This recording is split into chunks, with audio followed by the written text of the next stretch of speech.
I believe there's a hero in all of us. You have great powers, only some of which you have as yet discovered.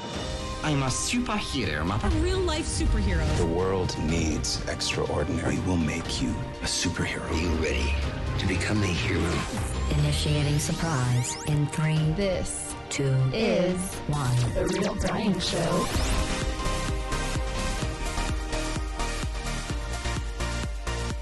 Oh, dear Lord, where the heck did February go? My gosh, it's March Madness, by the way. Let's get crazy today, shall we? We've got some interesting things that we are nerding out on this week. We're excited to share it, but, we're also just excited to see what comes because, in my opinion, anything goes here, right? Or should I say, right, mate? That's a lovely accent you have. New Jersey? Austria. Austria? Well then, good day, mate. Let's put another shrimp on the barbie. Actually, let's rock it.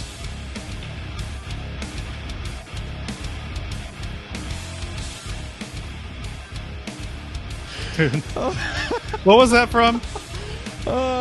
Right, Austria. Dude, that's Dumb and Dumber. Oh, yes, that's right. Yeah. Oh, man, that's so great. I love that. I was just giving a lecture on a paper that I wrote, I'm a little late. My driver's a little lost. Let's put another shrimp on the bob, and let's not. Wouldn't you love to drive around town in a van that looks like a puppy dog? Wouldn't that be awesome? No, but I like the idea of the limo. Sounds good, actually. So yeah, that whole giant sheepdog thing was quite the experience. Yeah, I don't know. It's pretty cool, but hey, maybe not. Maybe it would be fun. Anyway, well, welcome to the Real Brian Show. Thanks for joining us. We're all about fun here, man. We're gonna have a good time today. We got a lot to talk about. I have to share this story though that I thought was really cool. We're always talking about what are we drinking and stuff, and typically it's been I've had some interesting drinks lately though, but I've been doing a lot of tea to keep the voice. But I thought I need to go out. I haven't been out in a long time, as far as going to get something for the show. And also, it's like 66 or something outside right now. It's the middle of winter. Yeah. We've had negative temperatures, Beautiful. And I'm like, I got to get outside. I got to get open the sunroof, get some sunshine, get a car wash, get a coffee. So I go to this coffee shop, and it's a drive-through. And I'm looking, and I just kind of get the same thing. I do get like an espresso or just something, fun or whatever. But I don't usually branch out too much because it's like the same old things, and I don't know.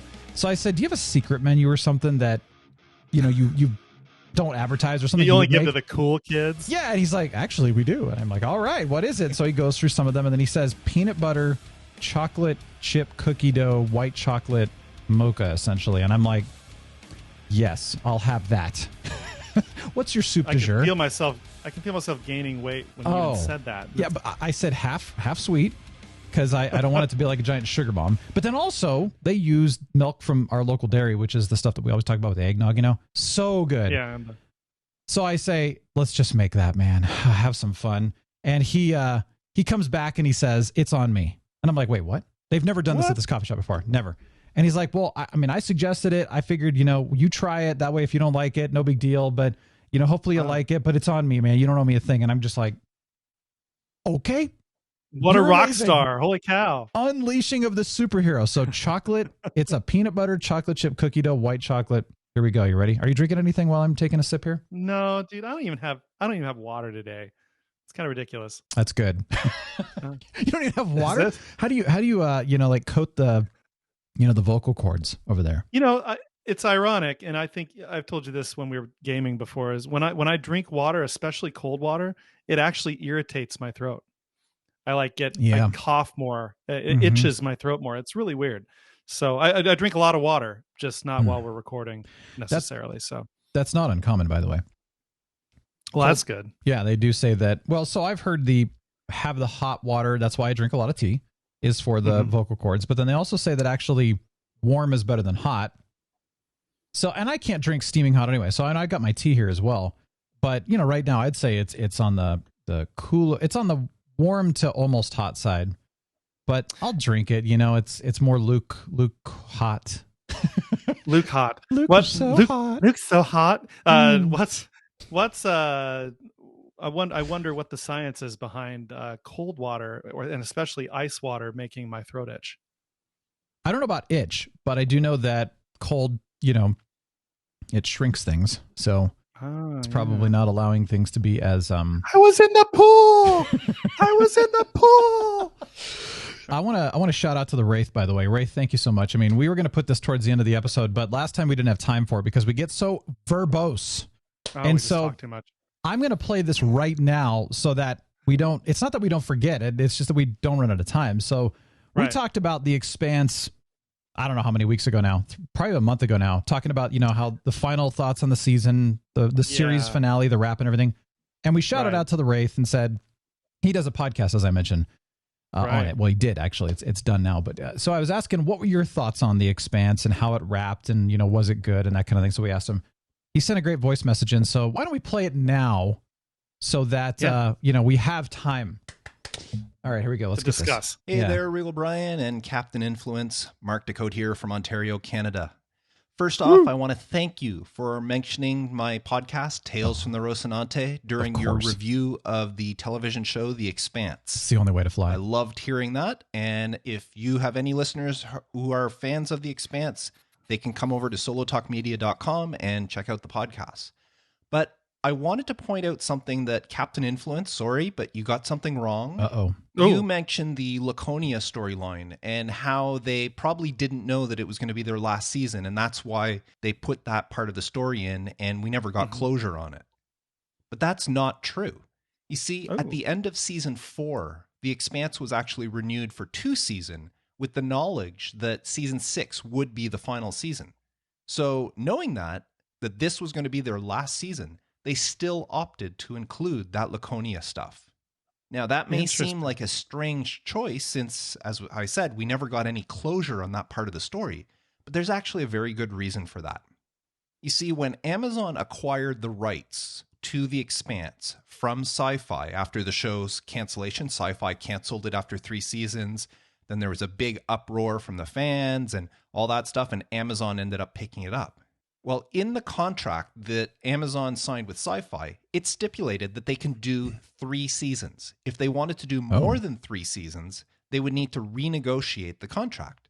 But the contract also stipulated that Amazon had the rights to do any movies or spin-off series based on The Expanse. Really? And that's what we believe is going on behind the scenes. Okay. Instead of renegotiating to do more seasons of The Expanse, Amazon is just going to do whatever they can. I don't know if they have to renegotiate with Sci-Fi or whatever to do either a spin-off series or a movie or something. A musical. Now, we do know that Ty Franks and Daniel Abrams, the 2 authors who make up the pen name James S.A. Corey, who wrote The Expanse, both of them have said in interviews that there are other things in the works at Amazon regarding The Expanse. But of course, they can't go into details about what that might mean. Jerks. But the showrunners did a great job at where they brought an end to the series. You see, in the books, there's actually a 30-year gap between Babylon's Ashes, which is the book that the 6th season of the television show is based on, and the next book, Persepolis Rising. And that book is very heavy into the whole Laconia stuff. Quick pause. Right. That's what you were telling me, Captain, when we were gaming, is there's that 30-year gap and talking about, a certain character. So, all right, keeping going, though. So it made the perfect jump-off opportunity where the whole Marco story ends and then the next story picks up 30 years into the future. Yeah. So it makes sense to stop the series here now and then either start a new series or do a movie or whatever. We don't know if they're going to do live action. They may do animated. We don't know. But we do know that Amazon is working on some stuff with The Expanse. So it should be back. The other thing that got me very excited is at the end of the last episode, if you watch the series, the credits at the end of every episode showed you the ring gate, and then the credits would just roll on top of the ring gate.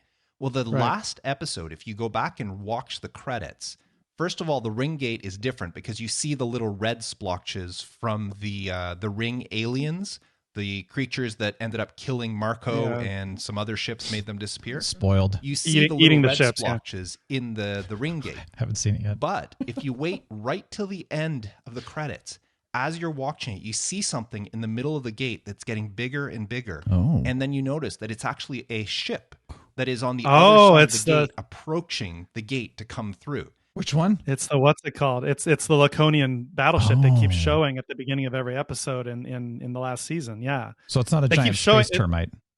It's this giant ship in orbit around Laconia. You don't even know it's Laconia. Again, this is all great information. This is great information, but I really wish this was more intuitive in the show, because nobody watching the show, unless they dig into it like the Wraith did, is going to know this stuff. Well, the Wraith is in deep, by the way. Like, we're talking deep. So, he just knows everything that's going on when it comes to this show. Which is great. That's awesome. But you're right. Without someone like him, we wouldn't know. And anyway, well, let's finish up, because I haven't even seen the whole season. I know what he's talking about. Yet. That's really cool. That's good. Right before the credits end, you take a look at that ship. I took a screenshot for my podcast, and it looks like the ship that we saw orbiting Laconia in the series. So that got me really excited about what's coming next. I hope so rest assured that the writers knew what they were doing with the whole Laconia storyline. Okay. They were setting us up for the next chapter of The Expanse whenever it does come, and whatever format it comes in. But there will definitely be something more. So I'm glad you enjoyed the series. Wow. And once again, if anybody wants to listen to my podcasts, it's the Expanse podcast, Tales from the Rocinante, and you can find it at solotalkmedia.com. Thanks, guys. And thank you, Wraith. Yeah. Seriously, that was awesome. And, I'm not going to lie. Like, if you have not seen The Expanse at all, and you're a sci-fi fan, you're really missing out, truthfully. I mean, there's really a lot of... Yeah, I mean, we talk a lot about, I love The Mandalorian, or I hate The Mandalorian, or, Star Wars isn't like it used to be, or Star Trek isn't like it used to be. And I'm like, why are you focusing your time on those shows right now when you can be watching The Expanse? Like, that's Mandalorian and Star Trek, modern Star Trek are here, and Expanse is up here. So, totally. Watch The Expanse. That's sci-fi. The Expanse is closer to what was called hard sci-fi. In other words, it's more the physics are more realistic in the books, at least. They fudged it a little bit in the show just for artistic license, but to make it less tedious. But in the books, it's very physics. I mean, more or less, very physics oriented. And so it's a more realistic futurism as far as the science goes, at least. You don't have ships flying around like X-wings and stuff. Yeah. What's amazing to me though too, even though I said last season, the season 5 and all that, where I was like, it wasn't as good as the previous seasons. It was still consistently better as a whole than some of the more recent sci-fi that we have seen and talked about on the show. And bigger franchises. Yeah, absolutely. And bigger franchises. So I think there's something very important to be said about that. It's a phenomenal show if you've not seen it. And I mean, I'm all for it. Yeah. And the coolest thing about The Expanse, the show, is that for the most part, each season follows one book. There's a little bit of crossover here and there, and characters coming in earlier than they did in the books. But really, I mean, if you watch the seasons, you're essentially seeing what's in the book more or less. So, and I appreciate that. The Wraith just implied that they were directly involved based on interviews with them. So that's really nice. Neat. They didn't take stupid liberties, and there were also no agendas at all. None. Yeah. I mean, it was just a great show. Those books are fantastic. Yep. Starting with Leviathan Wakes is the first one. The final one just came out a couple months ago, Leviathan Falls. I mean, the movies would be okay, but I hope they do a whole new series that would renew to get through the books. Because the series was so good. Keep it going. Keep the same actors involved. Just keep going. I was going to ask who your favorite character is in The Expanse, by the way. Amos, hands down. Yeah, I was going to say the same thing. Both in the series and in the books, Amos is the best character. Yeah, that's so funny. Awesome. I was going to say Amos is my favorite character, and he really is. He's just one of those guys that, what I love about him is that he's a fun character. He's kind of mysterious, but then there's also this, you just like the guy. You want to like him. He does a lot of things that you go, he's kind of a dork, or he's kind of mean. And then you're like, but he's really not. There's mystery. He's got a past. There's something going on, but man, he's a likable guy. He's very grounded. Awesome. He's a very grounded person. Yeah. So look forward to seeing what goes of what. I hope this goes well. But Mark, Wraith, thank you. That was awesome. Great information. That was great. Yeah. I was gonna mention something else, but I'm gonna. Let's just do it real quick. Let's just do it. All right. So today, the new Batman just came out. First of all, my question is this: do we really need another Batman? Really? I mean, we have Batman from the 60s. Then we have the 1989 Batman with Michael Keaton, and then we've got those two movies with the Tim Burton, Michael Keaton, and then of course they brought in Val Kilmer, and then they bring in George Clooney, and those last two were meh. Then Ben Affleck. No, or not was, even was then. it the Then they Bale get into first? Christian Bale with the Batman Begins, which was awesome, and that trilogy Easily was the best. fantastic. And then they get Batfleck, which I didn't mind him. I know a lot of people absolutely hated him, but I mean, I thought he was fine. He was just unfortunately the product of not the best writing and direction in general and all that, and that was too bad. But I mean, I thought he did okay. And honestly, I liked kind of where they went with that. But that was just a few years ago. And now we have a brand new one with Robert Pattinson. Oh, how many are they? They just keep rebooting, man. It's like, when are they going to be? They're going to reboot Spider-Man here soon too, and just kick out, Tom Holland. Yeah, they're probably going to keep doing it for decades, dude. We're going to have more Spider-Mans. I forgot that there's the animated Batmans too, and there were people. Yeah. I never watched those, but a lot of people were into those. So really think about this: in our lifetime, we have had every single iteration of Batman, with the exception of the 1960s version. Right. We've had all of the rest. So our generation would be like, which one's our generation? I don't know. They're all our generation. Dadgummit. We're the Bat generation. So there you go. Clearly. Yeah. So the interesting thing so far, now granted the movie just came out today, but a lot of people have the privilege of previewing the movie, for reviews and other stuff like that. Mm-hmm. Last I checked, it was 9.2 out of 10 on IMDb. And that was with quite a few ratings too. Now I know that's going to go down. It will. But the fact that it wasn't already out of the box like a 6 or something, I was expecting that. And not all of the comments, but I've seen numerous comments saying, hands down, the most realistic Batman I've ever seen. Wow. Okay. Which gives me hope. It does give me. I'm now suddenly a little more excited for the movie because. Yeah. I mean, to be honest, my initial reaction when you said we have another Batman, that reaction not only was born from Here We Go Again, but it was also born from the fact that the previews, in my opinion, were kind of lackluster. I mean, they didn't make me want to go see that movie. I don't know. It's one of those things where, once again, it's like, do we need another Batman? Really? No, but it's familiar. And I know a lot of people really love the familiar right now, but that frustrates me.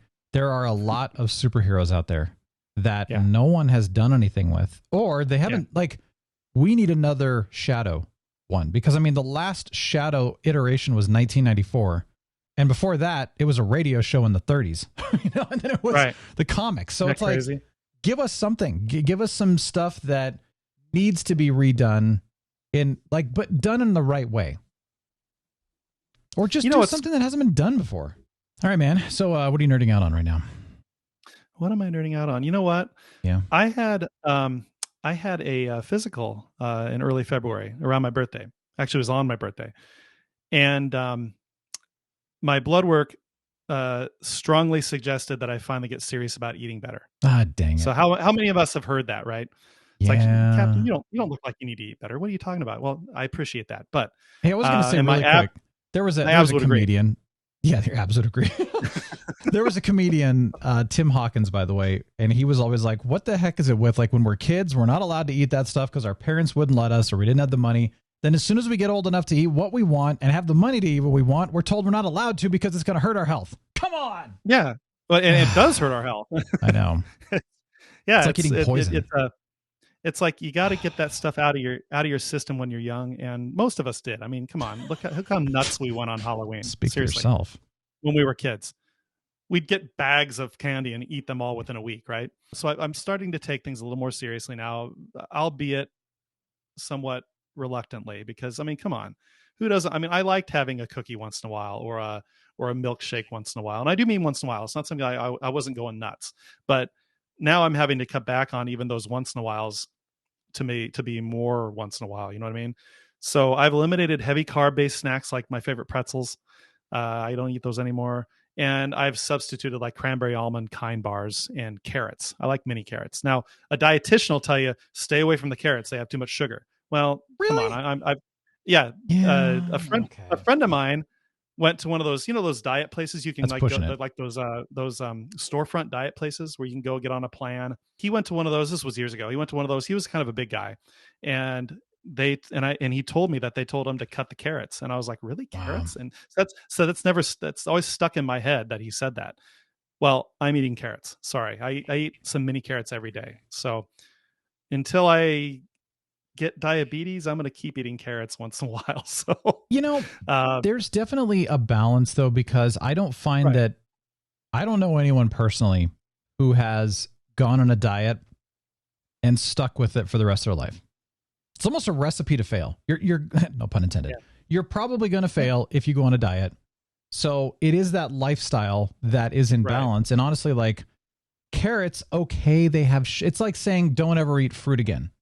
And there is a truth to that because of the sugar in fruit. But then there's also the truth that there's fiber in fruit too. And so, your body breaks down the fruit very differently because of the fiber than it does if you're drinking beer or if you're, just eating plain candy bars or something like that. Clearly, right? Or pretzels that your body just turns into sugar. And yeah. And there's also this huge thing too, where a lot of people will say, like I'm counting calories and this has less. And it's like, well, keep in mind too, that not every calorie is equal, because if you eat 2,500 calories of pretzels and sugar and beer and stuff like that, or you eat 2,500 calories of vegetables, it's okay to eat the same amount of calories, but your body, that's the thing. It's like, so when they say to like restrict calories, there's a truth to that, but then there's also but you're missing the actual, what the calorie is too. And anyway, so I would say eat your carrots, man. The point is, my physical got me to really stop and say, okay, fine. The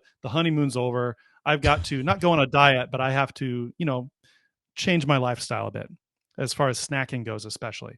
So I was looking on Good News Network again, as I typically do. And according to this article on Good News Network, there's a large meta-analysis, and a meta-analysis is where they collate the data from several smaller studies. This large meta-analysis has found that if a 20-year-old woman replaces refined grains such as white flour, white bread, white rice, that sort of thing, with legumes like beans, lentils, peanuts, peas, and whole grains, and increases her intake of fish and nuts, she's likely to add 10 years of life expectancy.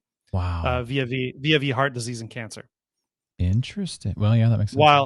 While a 20-year-old man could add 13 years to their life expectancy. Now I'm thinking why the discrepancy. I'm guessing that the discrepancy is that women already tend to live longer. So the study suggests that increasing the intake of these certain foods, and decreasing the intake of processed grains and grain-based processed foods like pretzels is the strongest driver of this increase in life expectancy. And it said, quote, along with switching rice and pasta out with more beans or lentils as the carbohydrate at dinner, there's actually an easy rule of thumb to apply when selecting a grain to eat for breakfast and lunch. Under a food's total carbs, on the nutrition facts on any food you buy, where it says total carbs, underneath that there will be carbs from fiber, and the percentage of carbs from fiber should be as high as you can make it. Yeah. And I didn't know to look for that before. But now I know. So, okay, when I'm looking at any given food, I'm looking for a highest percentage of carbs from fiber as I can get. Yeah. Because, like you said, if eating 1,200 calories of fruit and vegetables, or fruit and other sugary fibrous, or fruit and nuts, let's call it, eating 1,200 calories of fruit and nuts versus eating 1,200 calories of beer and pretzels is way better. It's the same calories, but one is way better than the other. So, well, yeah, I mean, think about like what's the commonality between white flour, white bread, white rice, pretzels, and beer? They all react as simple sugars. Oh, okay. That's the main commonality right there. And so essentially our body is treating them as sugar, and that's bad, so yeah. But you're right, with more whole grain, fibrous, and all that. It's even honey. It's like honey is pure sugar, but it's more of a complex sugar than a simple, coffee syrup. Which here I am totally breaking the rule right now. No. Yeah. So another interesting take from this article, which was totally unexpected, was that in a previous meta-analysis from 2019, researchers found that all the randomized placebo-controlled trials done on red and processed meat consumption, there's no health benefit to be gained for limiting its consumption. Nice.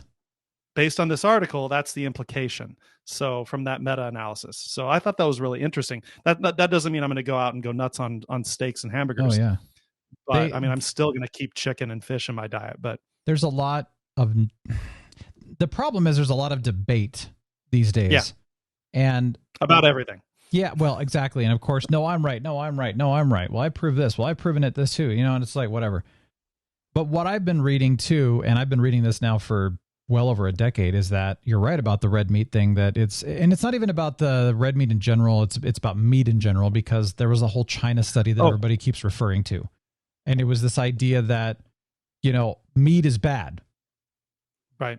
But it's not. It's showing, you know, that was actually a biased scenario too, because if you say, well, if I go eat McDonald's meat, or I eat, you know, the meat of an animal that was grazing in the wild, you know, and eating whatever it found out in the wild and wasn't fed antibiotics and, you know, crap. And that's the other thing too. Think about it this way. You're talking about all those white processed foods. If you feed your animal white processed foods and then you eat that animal's meat, you know, you're adopting it too. You're eating what they ate. Yeah, you're eating what they ate. Yeah. So if the animal eats healthier and then you eat that animal, then you're getting healthier meat as well, which is, I mean, it's just kind of like garbage in, garbage out, right? Duh. So it's the same thing, that it's not about necessarily meat in general. It's also about the quality of the meat and the sourcing of the meat too. But what basically a lot of the more modern researchers have found, and again, I've been reading this all over the place, is that it's less about the meat consumption and it's more about the, I'm not eating chips and beer and pretzels, I'm eating vegetables. Right. I'm still eating meat, but now my meat is healthier and I'm eating all these vegetables, and they're seeing like it's the vegetable switch, it's the sourcing of the meat switch, not less meat versus more meat. That study in 2019, that meta study, it did not imply that you can eat all the red meat you want and it's not that bad for you. It implied that limiting red meat consumption there's no health benefit to be gained from that.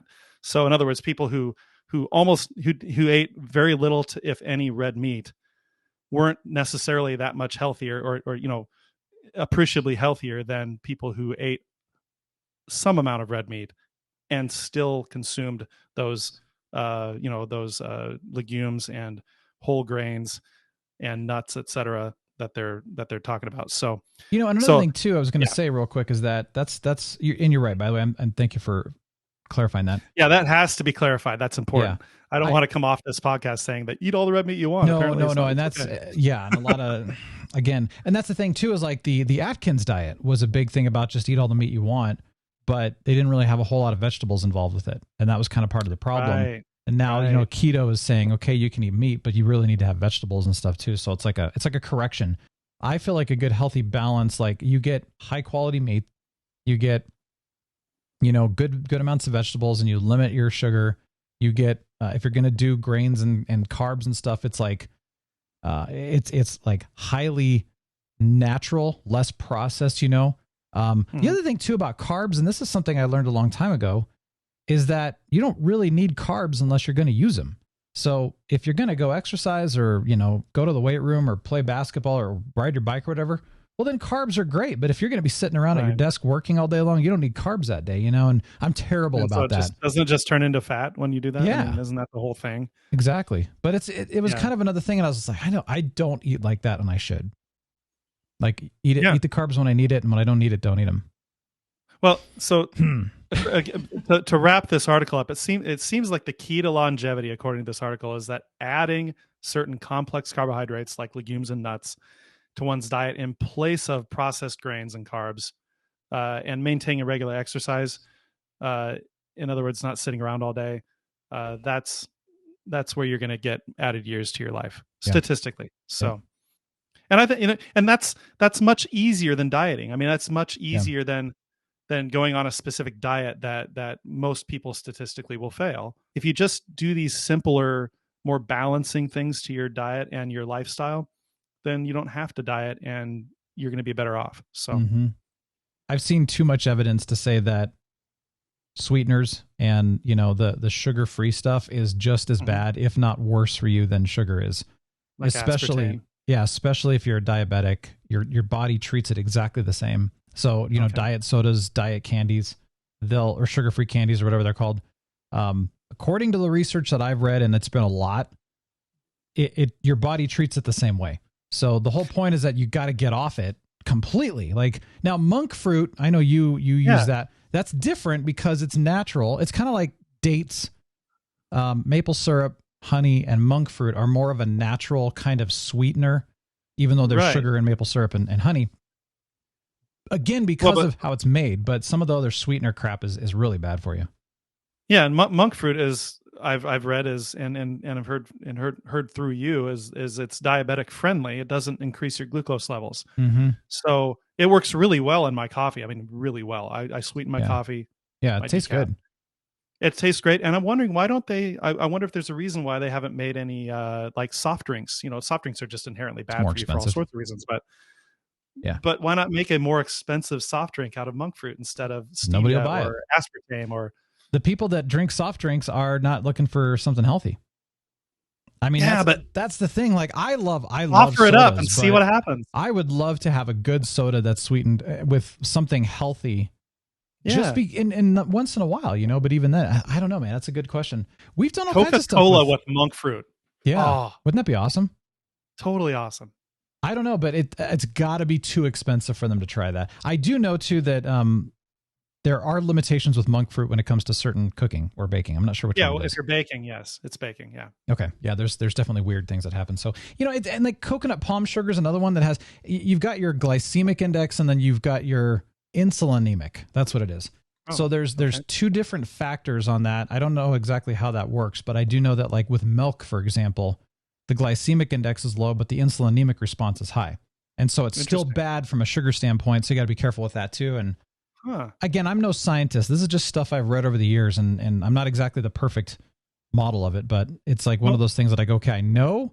So if I really need to drop it, which I do, then, you know, make one change at a time, maybe two. Yeah, we encourage you to do your own research and on this, but I thought that was a really interesting article, and it's encouraging. It's encouraging because, you know, it's not saying, hey, you have to go on this diet, you have to only eat this stuff. It's just a nice compromise is what it's telling you. So yeah, well, you think about generations of old too, and you know, it's like they ate more natural foods because there were not processed foods. They didn't have processed foods. Yeah, but they ate a fairly balanced diet. You know, the thing is though, is that I think sugar back then was a little bit harder to come by. So they certainly just didn't have as much sugar. Sugar is a fairly recent invention by humans, and within a couple 300 years or something like that, for mass production. A few centuries ago, centuries ago, your average human being didn't have access to sugar. Well, no, I mean, you even talk about like really old times, and honey was kind of a luxury. You know, even salt was a bit of a luxury. Salt and spices too. Was you know, worth a lot. Yeah. So you think about currency. You think about that and how easy it is to come by now. And it's no wonder that we as a population are significantly unhealthier than we used to be. And then also, most of us are about 90% more sedentary than our ancestors, used to be too. So you factor and then stress levels because of social media. So you factor those three things in right now: stress, more access to sugar and salt, and sedentary lifestyle. I mean, duh. Strap in, we're going to crash. We're all going to die. Hey, I got to mention something. I've been working on music, and I mentioned this on the show before, wanting to resume my music. And one of the things that I've also really wanted to do was re-record the stuff that so I originally recorded music that I composed on piano many, many years ago. So it was it's been a long time, let's put it that way.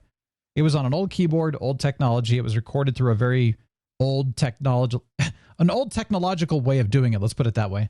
Sure. And so the sound quality is not very good. So I've been wanting to re-record everything with modern technology better, because I don't do it on piano. I don't have a grand piano. I don't have a way to mic the piano up and have the acoustic treatment in a way that sounds like a 9-foot Steinway or something, If I did that, you'd be spending a lot of money. I mean, a lot of money to go to a recording studio to do that. More than I have. Sure.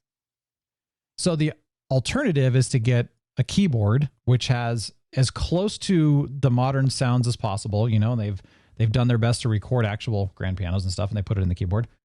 And then, of course, you record it into the computer. Well, Captain, here's the problem.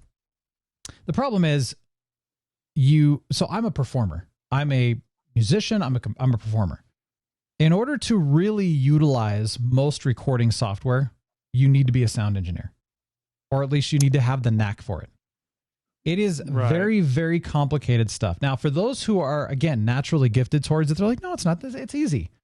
But for those of us for those of us who are performers, now I'm a techie and I love computer stuff and all that, but I'm a performer first. So if I do that, I sit down in front of these things and I just go, literally my eyes are crossing and I'm just like, it's a lot. It's too, and the other problem is I cannot be in performance mode and sound engineer mode at the exact same time. And it's like, hey, let me play. Oh, let me turn around. Oh, let me play. And I can't do that. I've tried it. I've failed miserably at it. So hence the reason why none of my music has been recorded. Right. Too expensive to go to a recording studio. Too complicated to try to do at home. So I felt like, well, I kind of gave up actually. But I had this kind of a desire in the last about a week ago now, week and a half ago, to say it's got to be easier now. Technology has improved so much. They've made things simpler. It's got to be easier. And so I'm seeking out, this is the thing I'm nerding out on.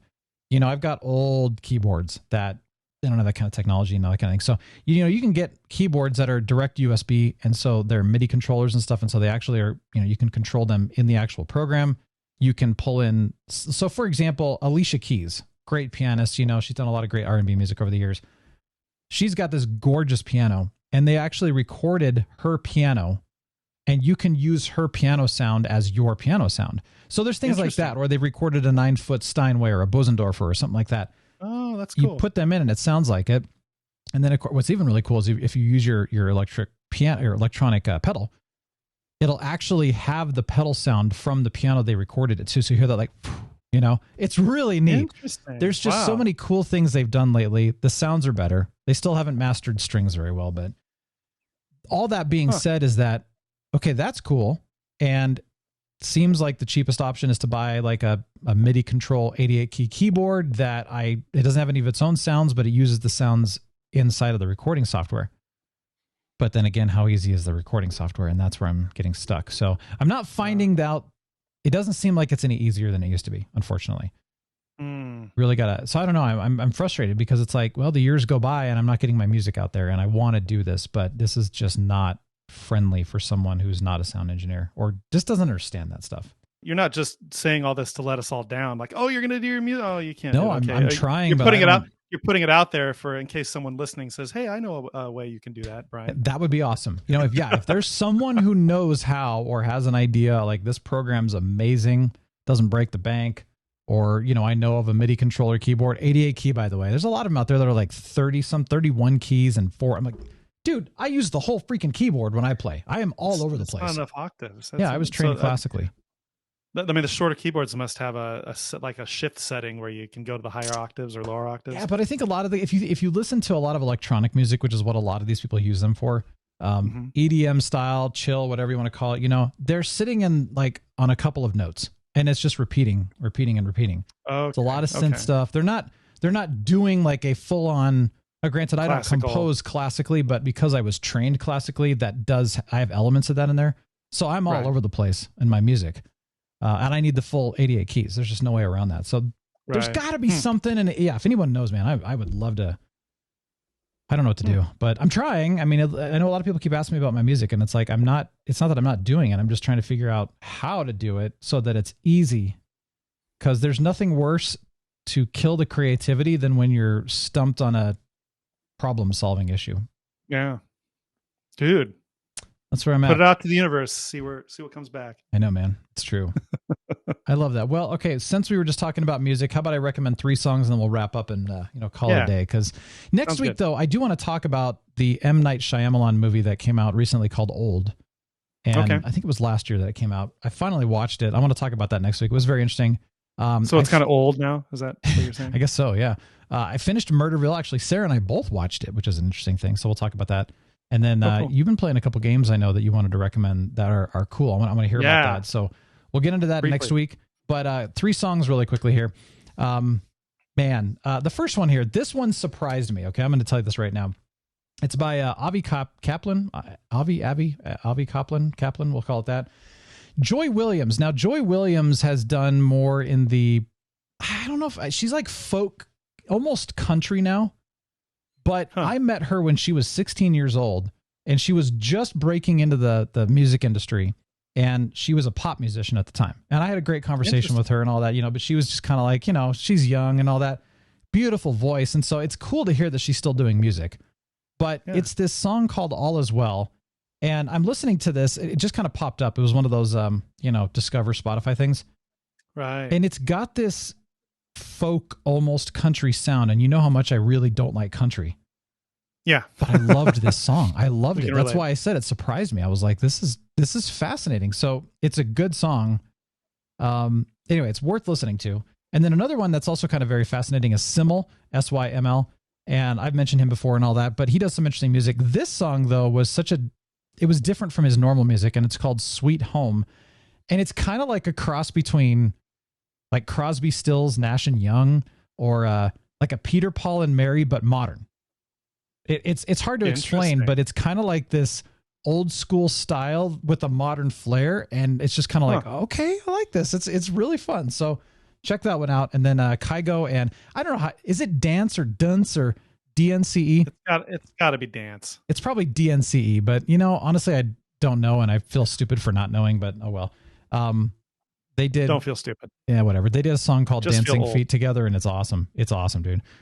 All of this is going to be in the TRBS 2022 Spotify playlist. Follow the playlist, and if you're not on Spotify, go get the songs and then put it into whatever you listen to. But there you go. It'll be in the show notes, of course, for the podcast and the description below for the YouTube channel. Deep Thoughts with Captain Influence. They say you are what you eat, and I used to eat a lot of pretzels, but I never much felt like a pretzel. Now that I'm eating more nuts, I can finally come out as a nut job. Oh, you know what the music means. My goodness. Thank you for joining us, though. We've got show notes. We've got links. We've got all kinds of good stuff in the show notes and description below on YouTube and all the good stuff. So if you want to check it out, do it, Hey, subscribe to the YouTube channel. Subscribe to the podcast. Keep in touch. We always love hearing from you. Have a glorious week. Hope this was encouraging and positive and fun and happy. But hey, Real Brian Show, signing off. The Real Brian Show is a production of 514 Media at 514mediaempire.com.